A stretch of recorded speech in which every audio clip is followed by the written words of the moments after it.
ስለዚህ በመገለጥ ታላቅነት እንዳልታበይ ስጋዬን መውጊያ እርሱም የሚጎስመኝ የሰይጣን መልእክተኛ ሰጠኝ። ይህም ማለት በክርስቶስ ከሌለኝ ክርስቶስ በእኔ ውስጥ ከሌለ ደካማ መሆኔ ልንገራችሁ ሲለን ነው እንጂ ሰይጣን የተባለ መልእክተኛ እንደ ዕቃ ተቀባይ የሚላከው መልእክተኛ እንዳይመስልን። በስጋዬ ክርስቶስ ከሌለብኝ ደካማ ነኝ እና ደካማ መሆኔን ደግሞ ያሳውቀኝ ዘንድ ክርስቶስ ከሌለ በእኔ ውስጥ ደካማ መሆኔን ያሳውቀኝ ዘንድ የሚጎስመኝ ወይም ትንሽ ወጋ የሚያደርገኝን ሰይጣንን ሰጠኝ ነው እያለ ያለው እኮ። ስለዚህ የሰይጣን መልእክተኛ ይላል ቃል በቃል። መልእክተኛው ማን ነው? ለጳውሎስ የተሰጠው ሰይጣን ነው አይደል?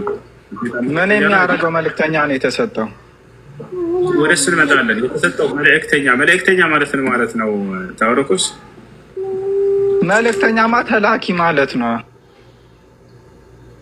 ተላከለት የሰይጣን መልእክተኛ ከማን ዘንድ ነው? ይልካል ማለት ነው በእነ ጳውሎስ ላይ።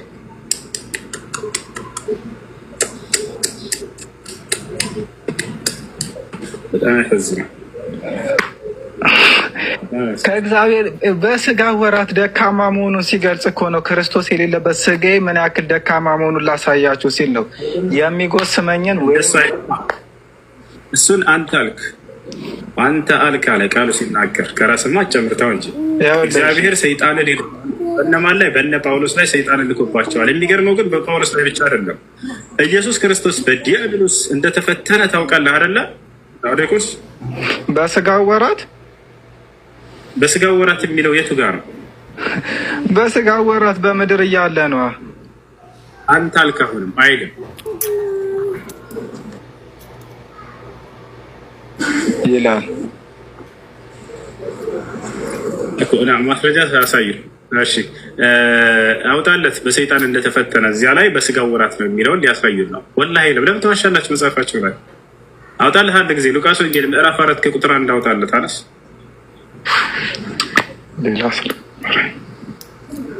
ሉቃስ ወንጌል ምዕራፍ 4 ከቁጥር 1 ጀምሮ አውጣለት። በስጋው ወራት ነው ይላል። እስክታወጣ ድረስ አንድ ሁሱ ሰማለሁ። ይሰማል። አንዴ ላስቸግራችሁ። 1800 ሰዎች አካውንቴ ቁርአን ፍጹም ነው ብለህ ታስባለህ? ፍጹም ነው ትላለህ? አይ መልስልኝና እዚሁ ላይ ሌላ ጥያቄ ልጨምርልህ። ጨርሽና ከዚያ መልስ ኢንሻአላህ። አብሽር ጊዜ ሰጥቼሻለሁ። ማለት ፍጹም ነው ካልከኝ በአራት ሰዎች መካከል እንደተጻፈ ማለት አራት ስልክ አላህን ጨምሬ ነው አራት ያደረኩት። አላህ ላከ ለጅብሪል፣ ጅብሪል ለመሐመድ ነገረው፣ መሐመድ ደግሞ ለሌላ ሰው ነገረው። ሌላ ሰው ነው የጻፈው አይደለም? በእነዚህ አራት ሰዎች መካከል ተጽፎ እንዴ ስህተት አልባ ነው ወይ ትላለህ? የተጨመረ የተቀነሰ ነገር ይኖራል ብለህ ታስባለህ ወይስ ፍጹም ነው ብለህ ታስባለህ? የተነገረው ቃል በትክክል ወደ ጸሐፊው ወርዳል ብለህ ታስባለህ? እንዴት? መለኮታዊ ራእይ የሚመጣው ከአምላክ ዘንድ ነው። አመጣጡ ነው እኮ ይኸውልህ፣ ነብይ አሁን መሐመድ ነብይ ነው። በቤሱ ላይ ሳሳት ይችላል። ማነው? ጅብሪል ይቅርታ፣ የኔ አዳምጪ። እሺ፣ መለኮታዊ ራእይ የሚመጣው ከአምላክ ዘንድ እንደሆነ ታውቂያለሽ አይደለ? የኔ ኔትሽናሽ መለኮታዊ ራእይ ከአምላክ ዘንድ ይመጣል። አዎ፣ መሐመድ ራሱ ነብይ አይደለም? ለምንድን ነው አላህ ቀጥታ ለመሐመድ ያልነገረው? ለነዚህ ማለት ለመሐመድ ነግሮት መሐመድ ራሱ ለምን ለሌላ ሰው አስተላለፈሽ? ማለት አሁን እሺ ጅብሪል ትክክለኛ መልአክ እንደሆነ እንዴት ነው የምናውቀው? አሁን እዚህ ጋር በጣም ግራ ያጋባል። ገባ ጥያቄው ቀየርሽው እኮ። ጅብሪል ትክክለኛ መልአክ እንደሆነ እንዴት እናውቃለን? አናውቅም። ከሱ በፊት ስለ ቁርአን አመጣጥ ጠይቀሽ ነበር አይደለ? እሱን ጨርሽ። አዎ ማለት አንድ ላይ መልስልኝ። እነዚህን ማያይዘህ ልሻለሁ። አዳምጪሽ። ለምንድን ነው ነቢዩ ሙሐመድ ሰለላሁ ዐለይሂ ወሰለም አላህ በቀጥታ ላይ ያላናገራቸው ለሚለው ቃል በቃል ነቢ ሰለላሁ ዐለይሂ ወሰለም አናግሯቸዋል። አንደኛ እሱ ነው። ሁለተኛ መለኮታዊ ራእይ በመልአኩ ገብርኤል እንደሚመጣ ታውቃላችሁ። ቢያንስ የመጽሐፍ ሰዎች ናቸው። መጽሐፍ የሌለው ሰው ይሄንን ቢጠይቅ ችግር የለውም። መጽሐፉ ላይ መጽሐፍም ስለሌለው መጽሐፋቸው ላይ አለ። ከአምላክ ዘንድ ወደ ነቢያት ቅዱስ ገብርኤል እንደሚመጣ ወደ ነቢዩ ሰለላሁ ዐለይሂ ወሰለም መልአኩ ገብርኤል ይመጣ ነበር። እንዴ ጅብሪል ነው ብለን እና ምንማ አውሱዬ አትቀላቅላ ማለት አንደኛ ገብርኤል ይለያሉ። ውሱን ማን ነው ጅብሪልን ትክክለኛ ነው ብለን አናምንም። ማለት ለዛ እኮ ነው ይሄ ጅብሪል የሚባለው አካል ገብርኤል አይደለም ብዬ ነው እኔ የማስበው። እሱ ከሆነ እስኪ ገብርኤል ማን ነው? ጅብሪል ምንድን ነው? መቼም አንድ አይነት እንዳልሆኑ ያመንሽው ስለነሱ ሁለቱም ማንነት ስላወቅሽ ነው። ገብርኤል ማን ነው? ጅብሪል ማን ነው? እስኪ ንገሪኝ። እኛ መልአክ ነው መልአክ ነው። ጅብሪል ግን ያው በቃ መልእክተኛ መልአክ ነው ገብርኤል። በጣም ጥሩ። ለጌታ የሚታዘዝ መልአክ ማለት ነው። ጅብሪልስ ምንድን ነው ተብሎ ተገልጿል? እንደ እኔ ጅብሪልና ምን እንደሆነ አላውቅም። እኔ ምክንያቱም ይለያሉ የምትይው ትልቅ ሰው አይደላችሁ? ቢያንስ ቆም ብላችሁ አስቡ እንጂ ለምትናገሩ ንግግር አንድ ሰው ይሄ አካል ይለያያል ሲል ጊዜ ስለ ሁለቱም ያወቀ መሆን አለበት። ታውቂያለሽ ወይ ስልሽ አላውቀውም ጅብሪልን አልሽ። ገብርኤልስ ምንድን ነው ስልሽ መልአክ ነው መልእክተኛ ነው አልሽ። ጅብሪልን እኔ መልአክም መልእክተኛም እንደሆነ ቃል በቃል ላሳይሽ። ቃል በቃል ራሱ ገብርኤል የተናገረበትን እኔ ገብርኤል ነኝ፣ እኔ ወደ አንተ ወደ ሙሐመድ የተላኩልህ መልእክተኛ ነኝ። ያ ሙሐመድ ኢነከ ለረሱሉላሂ ሐቃ፣ ሙሐመድ ሆይ አነ ጅብሪል እኔ ገብርኤል ነኝ ይላቸዋል። ቃል በቃል ስሙ። ወአንተ ረሱሉላሂ ሐቃ፣ አንተ ደግሞ በእውነት የተመረከ የአምላክ መልእክተኛ ነህ ይላቸዋል። አላህ ቃል በቃል መልአኩ ገብርኤልን መልእክተኛ እያለ ይጠራዋል። አላሁ የስጠፊ ሚነል መላኢከቲ ሩሱለን ወሚነን ናስ፣ እኔ ከመላእክቶች መልእክተኛን መርጫለሁ ይላል። የተመረጠው መልአክ ማን ነው? መልአኩ ገብርኤል ዛቸዋል አይደለ? ተላኪ መልአክ እንደሆነ አላህ ስብሐነሁ ወተዓላ ቃል በቃል የሚልከው መልአክ እንደሆነ ይገልጸዋል። ወደ ማርያም በላከው ጊዜ መርየም ዓለይሃ ሰላም ፈአርሰልና ብሎ ገለጸው። ላኩት እያለ መልእክተኛ መሆኑን ይገልጸዋል። ስለዚህ ጅብሪል ዓለይሂ ሰላም የአምላክ መልእክተኛ መልአክ እንደሆነ ቃል በቃል ተቀምጧል። ምንድን ነው ሌላ እኮ ለምንድን ነው ታዲያ አላህ ለገብርኤል መንገር ያስፈለገው? ቀጥታ ለመሐመድ አይነግርም? ቀጥታ ደግሞ መሐመድ አይጽፍም ነበረ? እሺ በቃ ለርስ ይችላል ለገብርኤል ማለት እያንዳንዱን አሁን ገባ ሊሳሳቱ ይችላሉ። እያንዳንዱን ወርድ ተናግረው እያንዳንዱን መልእክት ተናግረው አስበዋል። ቁርአን ምን ያህል ትልቅ መጽሐፍ እንደሆነ ሁላችንም እናውቃለን አይደለ? ይሄን ሁሉ መልእክት ቃል በቃል እንዴት ነው ሲነግርስ የነበረው? እየተመላለሰ ነው? በአንዴ ነው ወይስ እንዴት ነው? እሺ አሁን ላስረዳሽ። ግራ ያጋባል በጣም በቃ ላስረዳሽ። በቃ ዳንት ጠይቀሽ መልሱን እስካላገኛቸው ድረስ እስካልሰማቸው ድረስ ግራ ያጋባል። ምናልባትም የነገራቸው ነገር ካለ ያም ግራ ያጋባል። መልሱን ደግሞ ከባለቤቶቹ አዳምጡ። ለመሆኑ ነቢዩ ሙሐመድ ሰለላሁ ዐለይሂ ወሰለም መለኮታዊ ራእይ እንዲመጣላቸው በስንት መንገድ ነው? በ5 መንገድ ይመጣላቸዋል። በጥቂት አንደኛ የመጀመሪያው ጥያቄዋ መልስ ነው። እሱ ምንድን ነው? ለምንድን ነው አምላክ በቀጥታ ሙሐመድን ያላናገረው ሰለላሁ ዐለይሂ ወሰለም የሚል ነው። አናግሯቸዋል። አምላክ አላህ ሱብሓነሁ ወተዓላ ቃል በቃል ነቢይ ሙሐመድን ሰለላሁ ዐለይሂ ወሰለም ሙሐመድ ሆይ እያለ አናግሯቸዋል። እንደሱ አይደለም መጽሐፉን ለምንድን ነው ለሳቸው ያልነገረው ነው ያልኩት። እባክሽ አዳምጪ ቀስ በይ። ለምንድን ነው ለራሱ መጀመሪያ ያላናገረው እያልሽ አልነበር እንዴ? ልጨርስልሽ እኮ መጽሐፉን የመጽሐፉን መልእክት ለምን ለሳቸው አልነግሮት እሳቸው ደግሞ ለምን አልጻፉ? በስንት መንገድ ነው ከአምላክ ዘንድ መለኮታዊ ራእይ የሚመጣው ለነብያት? ታውቂያለሽ? እሱም ያኔ ይሰማሻል? ቤትሽን አንሺው። ከአምላክ ዘንድ ለነብያት መለኮታዊ ራእይ ለምሳሌ በእኛ መጽሐፍ ቅዱስ ሲጻፍ ቀጥታ አምላክ ይገለጽና በመንፈስ ቅዱስ ለጸሐፊው ነው መልእክቱ የሚነገረው። ጸሐፊው ይጽፋል። ከአምላክ ጋር ሁለት አካላት ብቻ ናቸው። ገባ እንጂ እንደዚህ በቅብብሎሽ አይደለም የተጻፈ። በቅብብሎሽ የሚጻፍ ነገር ደግሞ ሕጸጽ ሊኖርበት ይችላል፣ ስህተት ሊኖርበት ይችላል። ምንም ቅብብሎሽ የለም። ሁለቱ አካላት በቀጥታ ተገናኝተው ነው የተጻፉ መጽሐፍ ቅዱስ። ከአምላክ ዘንድ በቀጥታ ትልቁ ላይ ያረከኝ አምላክና ነቢያት በቀጥታ ተገናኝተው እንደ ጻፉ መጽሐፉን ማስረጃሽ ምንድን ነው? ክፈች እስኪ አሳይ። ማስረጃማ ምን ግልጽ እኮ ነው። ምንም ማስረጃ አስፈልጎም። ይሄ ግልጽ ነው እኮ። ግልጽ የሆነ ነገር ምንም ማስረጃ አስፈልገውም። በምን ቋንቋ ነው ብንግባባው? በእውቀት ቋንቋ እንግባባ። ያው ማስረጃ ያስፈልገውም ግልጽ ነው እያለች ነው ሴትያ። አዎ ማለት በቅብብሎሽ አይደለም የተጻፈው። ማስረጃሽ እሺ በቅብብሎሽ እንዳልተጻፈ ምንድን ነው? ወንድም አለም እንዴት ልንገርክ? አሁን የጠየቅኩህን ብቻ መልስልኝ። እኔ ለመጠየቅ አልገባውም በእውነት። በቅብብሎሽ እንደተጻፈ ማስረጃ እንስጣት። ብዙ መጽሐፍ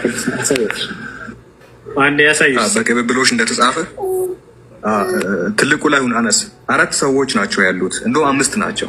2 አይደል ያለችው 5 ነው 6 ቅብብሎች እናሳያት። አነስን ትልቁ ላይ አድርጉት አድሚኖች። ዮሐንስ ራእይ 1:1 ተመልከቱ በደንብ አዳምጪ። የዮሐንስ ራእይ ሲጻፍ ቅብብሎቹ 4 ነው።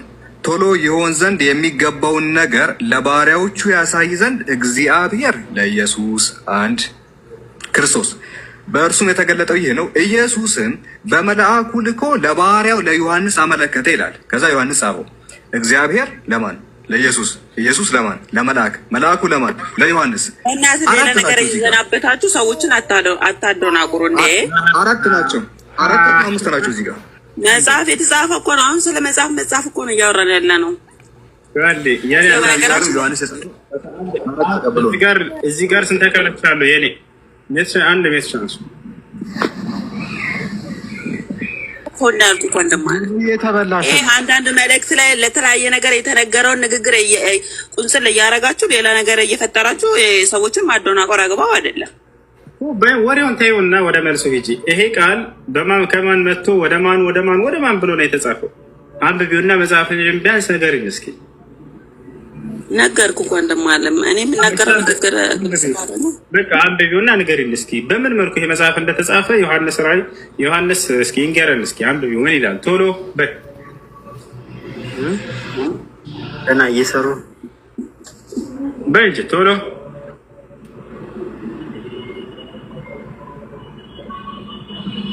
በይ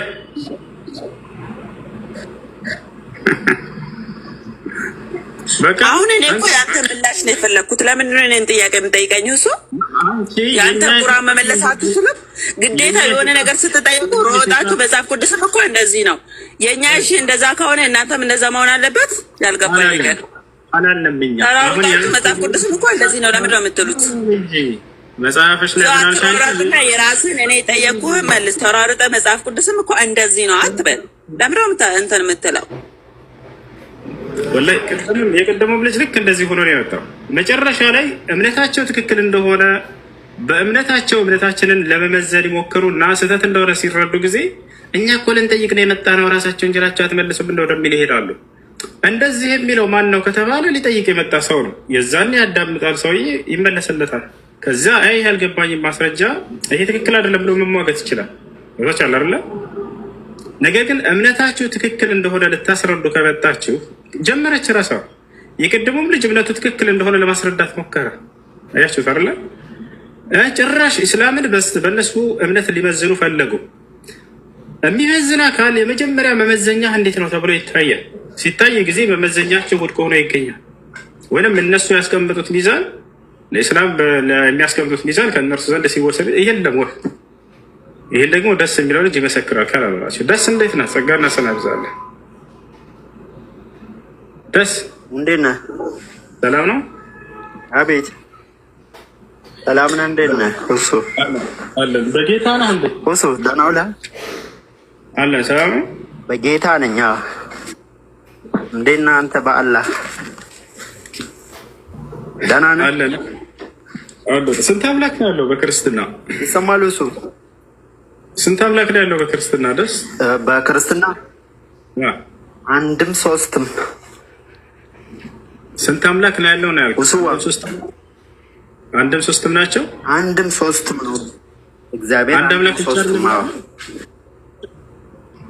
እግዚአብሔር። አንድም ሶስትም ተብሎ ነው የሚመለከው። ሶስት አካሎች አሉ ወይ? ሶስት አካሎች አሉ ለምሳሌ አይደለ? ሶስት አካላት አሉ። ልክ ነው። ስለዚህ ሶስቱም አምላክ ናቸው አይደሉም? ግልጽ ነው አይደል? እሱ ሶስቱም አምላክ ናቸው አይደሉም? በሱ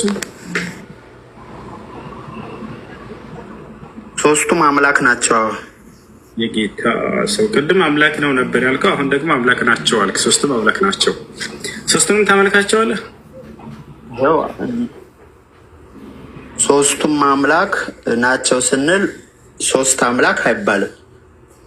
አብ አምላክ ነው፣ ወልድ አምላክ ነው፣ መንፈስ ቅዱስ አምላክ ነው። ሶስት ብለህ ነገር ግን ሶስት አይደሉም።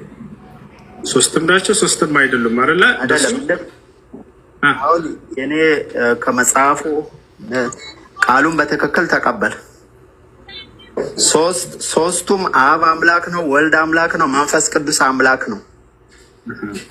ነገር ግን ስንት አምላክ ናቸው ታዲያ? አንድ አምላክ ይባላል። ማን ነው አንድ አምላክ? አብ እግዚአብሔር ነው፣ ወልድ እግዚአብሔር ነው፣ መንፈስ ቅዱስ እግዚአብሔር ነው። ሶስት እግዚአብሔር አንልም፣ አንድ እግዚአብሔር እንላለን። ወልድ መንፈስ ቅዱስ ማን ነው? ወልድ እግዚአብሔር ለአብ አካል አለው። ለወልድ ወልድ እግዚአብሔር ይላል መጽሐፍ ቅዱስ ላይ። ወልድ እግዚአብሔር ይላል። ወልድ ማለት በግዕዝኛ ስለሆነ እሱንማ ማቴዎስ 28 ላይ ማንበብ ይቻላል እኮ። ማቴዎስ 28 ወልድ እግዚአብሔር የሚል ቃል። ወልድ ማለት ልጅ ማለት ነው። ልጅ ማለት የእግዚአብሔር ልጅ ማለት ነው። የእግዚአብሔር ልጅ ማለት ራሱ እግዚአብሔር ማለት ነው። እንደው ስለምከታተል ቃሉን እኮ በትክክል ታውቀዋለህ እኮ። ቆይ አንዴ ታውቀዋለህ? አይ ስለምታውቀው ነው። እኔ ስለምከታተልህ ሁሱ ወሬው ላይ ትኩረት አድርግ። እኔን ተወኝ። ወልድ እግዚአብሔር የሚል ቃል አለ የለም መጽሐፍ ቅዱስ ላይ? ወልድ የእግዚአብሔር ቃል ነው። አዎ ወልድ እግዚአብሔር የሚል አለ ወይ መጽሐፉ ላይ? ቃሉ ነው ሁሱ በገብርኤል አምሳ ወልድ ማለት ቃሉ ነው የሚለውን ከየት ነው ያገኘው? ዮሐንስ ወንጌል ምዕራፍ 1 ቃል በመጀመሪያ ነበረ ይላል። ቃልም በእግዚአብሔር ዘንድ አልተጠየቅም። እሱን ወልድ እግዚአብሔር የሚል ወልድ ማለት ቃል ነው ያለው። እንደዛ የሚል ቃል የለም መጽሐፍ ቅዱስ ላይ። ማን ላይ? ዮሐንስ 1 ላይ ዮሐንስ 1 ላይ እሺ፣ ዮሐንስ 1 ምን ይላል? የሚያነባሉ አይደል? ምን ይላልሽ? ዮሐንስ 1 ላይ የሚያነባውን ልጅ አውጣና አንብብ በለው። እየተማማርን ነው አይደለ? ምን ገረህ በቃ አንብብልህ። በመጀመሪያው ቃል ነበር ይላል። ቃልም በእግዚአብሔር ዘንድ ነበር ይላል። ቃልም እግዚአብሔር ነበር ይላል። ይህም በእግዚአብሔር ዘንድ ነበር። እሺ በመጀመሪያው ቃል ነበር ይላል። በመጀመሪያው ማለት ለፍጡር የሚሰጥ ቃል ነው ወይንስ ለፈጣሪም የመጀመሪያ ይባላል? መጀመሪያ የሚለው በመጀመሪያ ቃል ነበረ ሲል በመጀመሪያው ቃል ነበር ይላል። በመጀመሪያ የሚለው አገላለጽ ለፍጡር ነው የሚለው ወይንስ ለፈጣሪ? ፈጣሪ ነው። ለፈጣሪ ሰማይና ምድር ፈጣሪ ናቸው ማለት ነው። እግዚአብሔር በመጀመሪያ ሰማይና ምድርን ፈጠረ ይላል። በመጀመሪያ ተፈጥሯል። መሰረ አላህ ይባርክ። ቃሉ ራሱ ወልድ የምንለው ኢየሱስ ነው። ኢየሱስ ፈጣሪ ነው። የለም ኢየሱስ ፈጣሪ ነው የሚለው ቃል የቱ ጋር ያለው? አብ ፈጣሪ ነው፣ ወልድ ፈጣሪ ነው፣ መንፈስ ቅዱስ ፈጣሪ ነው። በመለኮት ደግሞ ኢየሱስ ፈጣሪ ነው የሚል ቃል የቱ ጋር ያለው? ኢየሱስ ፈጣሪ እዚሁ ላይ ራሱ ዮሐንስ ወንጌል ላይ ታገኘዋለህ። አለ እኮ ወዴትም ኢየሱስ ፈጣሪ ነው የሚል እባክህ ኢየሱስ ፈጣሪ ነው የሚለውን ቃል የቱ ጋር የሚገኘው? በቃ ከዚህ አታልፍ።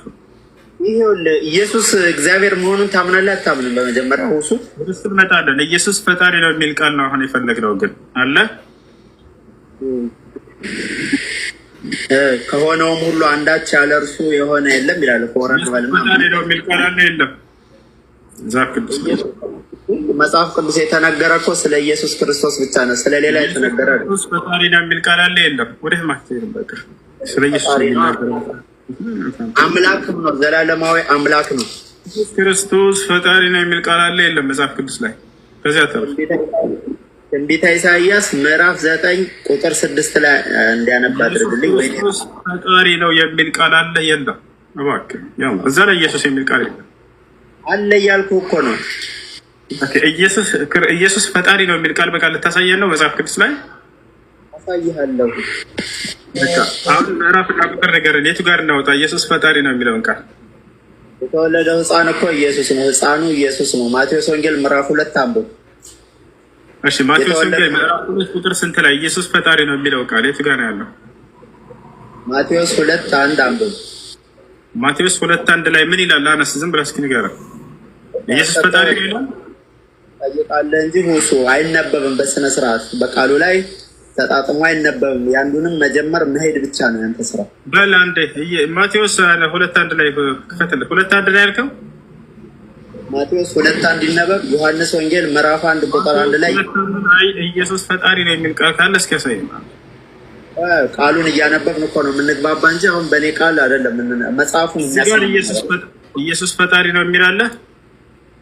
ይህ ይነበብ። መቼ ተነበበ? ኢየሱስ ፈጣሪ ነው የሚል ቃል ካለ ማለት የለም እንደዛ የሚል። ኢየሱስም በይሁዳ ቤተልሔም በንጉሥ ሄሮድስ ዘመን በተወለደ ጊዜ እነሆ ሰብአ ሰገል የተወለደው የይሁዳ ንጉሥ ወዴት ነው? ኮከቡን በምስራቅ አይተን ልንሰግድለት መተናልና እያሉ ከምስራቅ ወደ ኢየሩሳሌም መጡ ይላል። የቱ ጋር ነው ፈጣሪ ነው የሚለው? የተወለደው የአይሁድ ንጉሥ አለ አይደለም? ኢየሱስ ፈጣሪ ነው የሚለው የቱ ጋር ነው? ለምን ተዋሻለህ? መጽሐፍህ ነው የትንቢተ ኢሳያስ ምዕራፍ 9 ቁጥር 6 ላይ ሄድ የተወለደ መሆኑን እዚህ ጋር ጨርስ። መጀመሪያ እዚህ ጋር ኢየሱስ ፈጣሪ ነው የሚል የለም አይደለ? ዋሽተሃል መጽሐፍህ ላይ አይደለ? እሺ ካልዋሽህ እዚህ ጋር ኢየሱስ ፈጣሪ ነው የሚል አለ? የተወለደው የአይሁድ ንጉሥ ይላል አይደለ? ኮከቡን በምስራቅ እየተግባባ ነው። አንተ ወይ ኢየሱስ ማለት ምንድን ነው? ለመጀመሪያ ስለ ኢየሱስ ማወቅ አለብህ። ፈጣሪ መሆኑን ለማወቅ ፈጣሪ ነው የሚል ቃል አለ ወይ? ወዴት ማትሄድ? እኔ ለእሱ አይደለሁም። ይሄን እንዲህ ማለት ምን ማለት ነው ብለህ ጠምዝዘህ ልትሄድ አይቻልም። ኢየሱስ ፈጣሪ ነው የሚል አንተ ነህ መጣመዝ ኢየሱስ ፈጣሪ ነው አትዋሽ ብለህ ፊት ኢየሱስ ፈጣሪ ነው የሚል ቃል አለ። አሁን ቃል ላይ ኢየሱስ ፈጣሪ እዚህ ላይ ታነባለህ። መወለዱን ታምናለህ። ትንቢተ ኢሳያስ ቃል አለ ወይ? አያቸዋቸው ወላሂ ላዝም እንዳለ በዚህ ነው በቃ ሃይማኖታቸው ላይ የገነቡት በውሸት ማለት ነው። ከላይ ያለሽው ልጅ አንድ ሚያትሽ ነው። አሽ ሚያት አድርጋ አታንተም ታባድርክ ሰታ አድርጋ ምን ይሄን ነገር ይዋሻሉ መጽሐፉ ላይ። እምነት በዚህ አይገነባም። እሺ ከላይ ያለሽው ልጅ ሰላም